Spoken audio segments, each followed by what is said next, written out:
Saudi अरब का भी Hamas और इसराइल के दरमियान मुआहिदे का खैर मकदम। सऊदी वज़ारत ख़ारिजा ने बयान जारी करते हुए कहा है कि उम्मीद है मुआहिदे के तहत गज़ा से इसराइली निखला मुमकिन होगा। गज़ा में सलामती और इस्तेहकाम के नए दौर का आगाज़ होगा। उम्मीद है मुआहिदे से दो रियासती हल और जामे अमन के लिए अमली इक़दाम शुरू होंगे।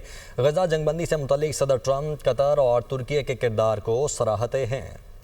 सऊदी अरब का भी हमास और इसराइल के दरमियान मुआहिदे का खैर मकदम। सऊदी वज़ारत ख़ारिजा ने बयान जारी करते हुए कहा है कि उम्मीद है मुआहिदे के तहत गज़ा से इसराइली निखला मुमकिन होगा। गज़ा में सलामती और इस्तेहकाम के नए दौर का आगाज़ होगा। उम्मीद है मुआहिदे से दो रियासती हल और जामे अमन के लिए अमली इक़दाम शुरू होंगे। गज़ा जंगबंदी से मुतल्लिक़ सदर ट्रंप, कतर और तुर्की के किरदार को सराहते हैं। सऊदी अरब का भी हमास और इसराइल के दरमियान मुआहिदे का खैर मकदम। सऊदी वज़ारत ख़ारिजा ने बयान जारी करते हुए कहा है कि उम्मीद है मुआहिदे के तहत गज़ा से इसराइली निखला मुमकिन होगा। गज़ा में सलामती और इस्तेहकाम के नए दौर का आगाज़ होगा। उम्मीद है मुआहिदे से दो रियासती हल और जामे अमन के लिए अमली इक़दाम शुरू होंगे।